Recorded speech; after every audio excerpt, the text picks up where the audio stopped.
السلام عليكم ورحمة الله وبركاته sanadka 2026 qodobada ugu waaweyn barnaamijkeena habeenimo waxa kamida muuqaalo iyo cadeyman cusub ayaa muujinaya burbur ballaaran oo ay Iran u geysatay maanta ilaa iyo xalay saldhigga ugu weyn Mareykanka bariga dhexe uu ku leeyahay oo la sheegay inay ku sugan yihiin ku dhawaad 10,000 oo askari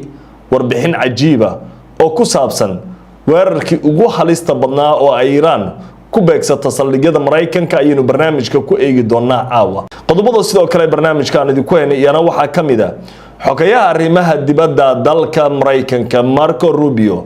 ayaa sheegay in hadda waxa ugu weyn oo ay Iran ka rabaan ay tahay in ay ku soo celiso xaaladda sidii ay ahayd ka hor inta Mareykan Israa'iil ay weerarin Iran sheekaya Blaawe iyo Mareykanka oo ku dhow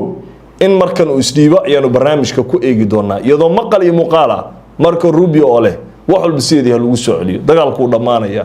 wixii dagaalka loo galay sheekaya Blaawe idin haya qodobada sidoo kale barnaamijka aad ku maqli doonto iyana waxa kamida Ruushka ayaa bilaabay in saameyn ballaaran uu ku yeesho gudaha Afrika iyadoo la sheegay saameynta Ruushka kaliya inaysan ahayn mid diblomaasiyadeed sidoo kale ay tahay mid diimeed Ruushku waxay bilaabeen qaaradda Afrika inay ku faafiyaan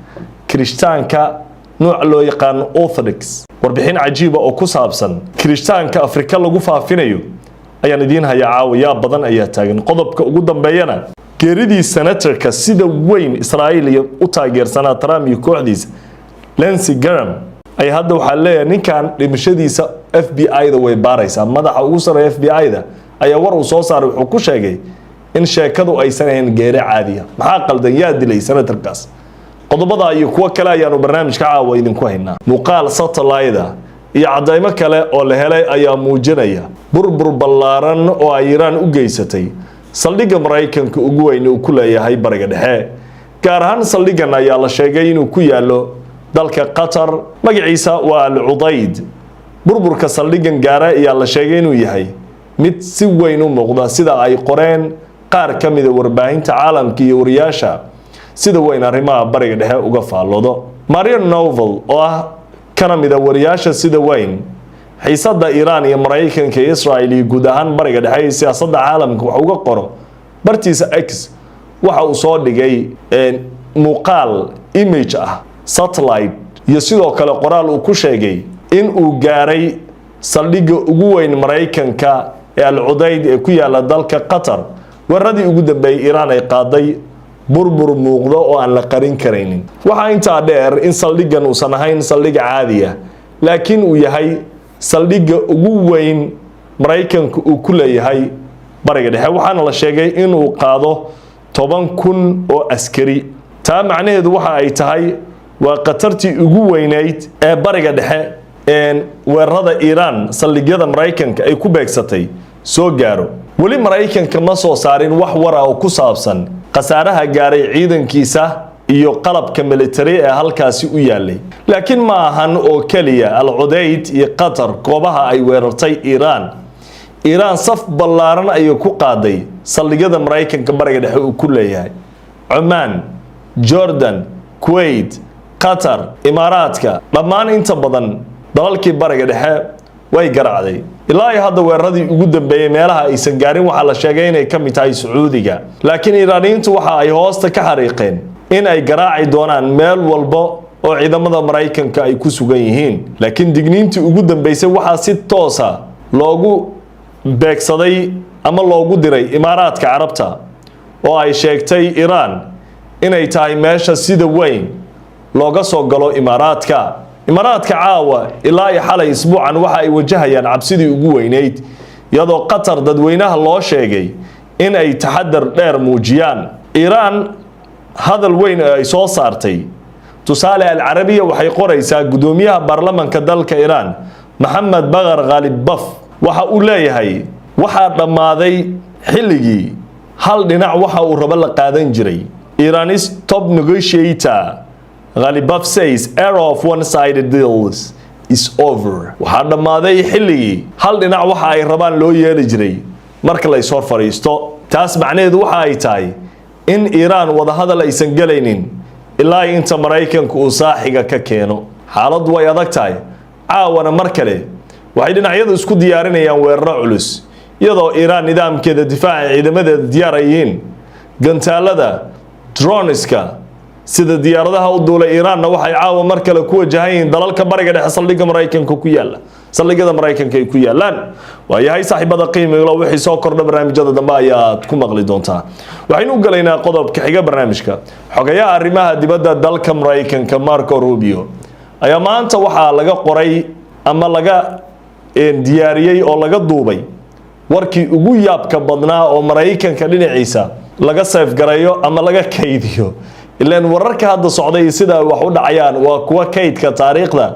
galaya qarniyo soo socdana dunidu ay ka sheekayn doonto Marco Rubio oo ka hadlayay hadafka mar kale Mareykanka dagaalka ay ugu noqdeen wada hadaladii Switzerland kadib oo ay dhaxdhaxaadinayeen Pakistan iyo Qatar iyo dawlado kale waxa uu sheegay Marco Rubio xogayaha arrimaha dibadda hadafka dagaalkan dambe aanu ka leenahay waxa uu yahay buu leeyahay kaliya inaan helno in wax walba sidii hore ay ku noqdaan macnaheedu ay tahay in Mareykanka ay doonayaan in Iiraan laga helo inay joojiso duqeynta saldhigyada Mareykanka labo in aan waxba laga qaadin maraakiibta maraysa Hormuz ilaan bilowgii dagaalka 28kii February ama Febraayo intaysan Mareykanka Israel soo weerarin Iiraan wax lacag kama qaadi jirin Hormuz maraakiibta maray oo bilaash ay iskaga mari jireen badeecada adduunka xurbe caalamka isu gooshi jirtay macnaha badda caalamiga iyo midda dawladaha ay leeyihiin xeebahooda wax lacaga marka laga reebo dekadaha ma jirin wax lacaga oo Hormuz laga wada hadli jiray iska daa in la qaaday caawan Iiraan lacag bay ka rabtaa markabkii isku soo aado haddii kale gantaalka Iiraan baa yaqaan Marco Rubio wuxuu leeyahay kaliya Iiraan waxaan ka rabnaa hadda wax kale kama wax walba noo dambeeyaan war joojiya maraakiibtan iyo jidka aad u galaysaan Mareykanka wax walba isku dayeen xitaa waxay dhaheen waxaan rabnaa maraakiibta dagaalka Mareykanka galbinaya maraakiibta ganacsiga aamini waay shirkad walba oo markab leh license leh waxay ka baqday inay meel la isduqeynay ana ku wardiyana mar way socon weys Mareykanka xitaa haday isku dayeen xoog inay ku furaan Hormuz way furi waayeen Iiraan waxay leedahay soo galay idinka dooban waxay haystaan sidii yaxaaska dhulka hoostiisa badda hoosteeda galay oo dhinaca kale ka soo baxay duqeynay oo hadii la burburiyo xitaa gantaalka lagu burburinaya ka qaalisan doontaba macnaha waxyaabaha dagaalkan yaab kale bal ila dhageysa Marco Rubio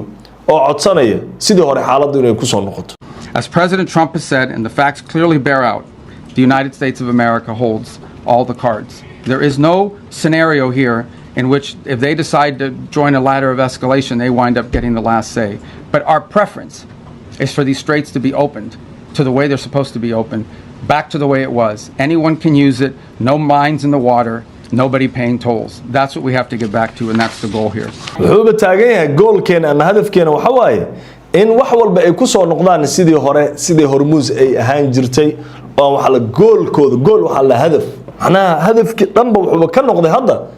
macnaha Iiraan rejiimka la badbalay gebgebti iyo Iiraan inay isdhiibaan iyo hubkeen ka baabi'ina iyo maraakiib dagaalma haystaan iyo sheekadii oo dhanba waxay ku soo aroortay Hormuz ha furnaato lacagna ka qaadina Iiraan waxay leedahay go'aankaas anaga iskale haddaan cid kala tashanayna Cumaan kala tashanayna dad la isku taaware isku taabteen waayahay saaxiibada qiimiga loo qodobka xiga barnaamijka Ruushka waxa uu bilaabay in Afrika uu saameyn ku yeesho oo uu soo dhaxgalo aad buu u danaynayaa waa markii ugu horeysay taariikhda Ruushka uu sidan u daneeyay qaaradda Afrika waxa uu bilaabay xafiisyo siyaasadeed iyo xafiisyo kale in uu ka furo wadamo uusan tagi jirin ayuu Ruushka wuxuu bilaabay xitaa saldhigi military inuu ka sameeyo sheekada sheeko ka weyn ay hadda Al Jazeera ka diyaarisay saameynta Ruushka qaaradda Afrika waa qaarad kamid ah qaaradaha sida weyn looga faa'iideysto duruufaha baahida ayaa looga faa'iideysanayaa adduunka dal walba ku caawinaya sabab laan kuma caawinaya sabab ayaa jirto dan buu ka dhax eeganaya Ruushka Afrika dan weyn buu ka dhax arkay waxa la leeyahay saameynta Ruushka Afrika kaliya kuma ekon mid diblomaasiyadeed xitaa arrin diimeed baa ku jirto Al Jazeera warbixinta soo socotay ila wadaagi doona waxay leedahay Ruushka waxay faafinayaan Kirishtaanka qaybteeda Orthodox ay faafinayaan kaniisadaha Orthodox Church ayaa Afrika aad hadda ugu faafay waan rajaynayaa inuu dalkeena soo galin oo aan ka badbaadno dabcan dadkeen dad ciyaal lagu gaalaysinay ma ahan oo de wax walba la isku dayay laakiin fitnadu waa khatar baraarug bulsho inuu jiran waa muhiim baahidan waa la iskaga faa'iideystaa waxyaabaha dadka ay ku fidnoobaan sida barwaaqada loogu fidnooba baahidana loogu fidnooba waa xaqiiq waxaan aad ula yaabaysaa oo aan kula wadaagi doonaa 200 oo British ah kuwa Kirishtaanka dadka ugu yara Roman Catholic ha noqdo waxyaabo kale ha noqda ayaga waxyaabo noocyo kala duwan leh oo markii hore Orthodox aan ahayn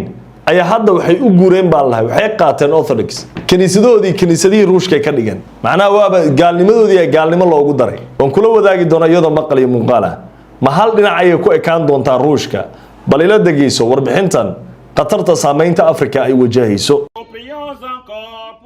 Far away from Europe, a Russian Orthodox service is underway in Yaoundé, led by Father Victor Etendi. Here to spread the good news, he says. He prays for the Church's patriarch in Russia and for all of its followers. It is a war on another continent that led to a change in his allegiance. When Ukrainians banned the Russian Orthodox Church, accusing it of having ties to Moscow, Father Victor left the Greek Orthodox Church and joined the Russian Orthodox faith. Us Orthodox priests in Africa wished to join the Russian Church because of the schism created by our Greek Patriarchate, which was unacceptable. We preferred to leave it and join the Russian Orthodox Church, which, in our view, remains faithful to the true Orthodox faith. The Russian Church says more than 200 African priests have joined since the war started. Many more are being trained, including by Father Victor, advancing Russian presence on the continent. Each person makes a commitment where it pleases him. There are those of us who are committed to becoming military warriors, and there are those who have taken the path of the Holy Cross, which we ourselves carry today. Thousands of Africans are thought to have been recruited by Russia to fight on the front line against Ukraine. For those joining the church across the continent, a matter of faith has become tied to a conflict far from home. Next to this rather sober Russian Orthodox church service, in this building is an American evangelical Pentecostal church, side by side, both competing for attention, right here in the heart of Africa. Waa inta aynu ka soo qaadinayna warbixinta dheer Al Jazeera ay ka diyaarisay Kirishtaanka kuf Orthodoxiska ee Russian Orthodoxiska ku faafaya Afrika. Kumanaan kun ayaa loo tababarayaa Ruushka si ay uga garab dagaalamaan ciidamadooda. Qaar badan oo ka mid ah la Kirishtaamiyay waliba Orthodox Russian Orthodox laga dhigay. Hadda waxaynu maqalnay 200 oo priests ah in ay ka guureen Greek Orthodox una guureen Russian Orthodox. Macnaha tartan ayaga Kirishtaanka dhexdiisa Orthodox dhexdiisa ayaa kala guuray. Ruushka kaliya ma marka in Christianity ku dhex qaraabanaya dadka Afrikaanka oo dhan buu ka qaraabanaya. Dagaalkii ka dhacay Ukraine ee Ruushka Ukraine u dhaxeeya dadka laga qabtay waxa ku jiray dad Ethiopiana, dad Kenyaati iyo xigta kuwa la sheegay inay Soomaali yihiin. inkastoo la sheegay Ethiopian Soomaali sheeganay inuu yahay ana sheeko yaab la ayaa taagan laakiin caalamka dawlado badan waxay leeyihiin wasaaradda ka warqabo qaab ilaaliyo waxa ku faafaya dhulkooda marka laga reebo kuwa diino dhan ka tagay waa yahay saaxiibada qiimiga leh qodobka ugu dambeeya barnaamijka waxaynu ku soo xiraynaa Patel oo ah madaxa FBI da Mareykanka ayaa sheegay in la baarayo geerida senatorkii Mareykanka kana mid ahaa kuwii ugu afka dheeraa Senator Lindsey Graham ninkan waa ninkii ku dhawaaqay sax inay tahay waxa ay ka wadaan Israel dhulka reer Falastiin gaar ahaan reer Gaza aad buu ugu dhaga hadlay waxa uu ololeynayay in Falastiiniinta laga raro dhulkooda lana geeyo Afrika iyo meelo kale waxa uu ololeynayay Israel inay ballaarato Israa'iisha way inay dhalato waxa uu dhowr jeer ku hanjabay in Iran la baabiinayo oo dhulka hoostiisa la gelinayo waxa uu dhowr jeer sheegay in bariga dhexe dawladaha Sacuudiga iyo Khaliijka oo dhan ay ku qasban yihiin inay u hoggaansamaan inay ku soo biiraan waxa uu ugu yeeray Abraham Accord ugu dambeyn isbuucan safarro uu ku tagay meelo badan oo kamid ah waxa uu ololeynayay xiisadda Ruushka iyo Ukraine inay soo gabagabowdo isagoo sidoo kale uu ololeynayay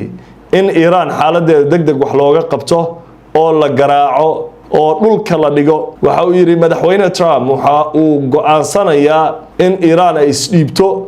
ama in Iran la waayo oo taariikhdeeda dib la isu weydiyo hanjabaado waaweyn ayuu Iiraaniyiinta u jeediyay ugu dambeyn maanta Patel madaxa FBI da wuxuu leeyahay geerida degdega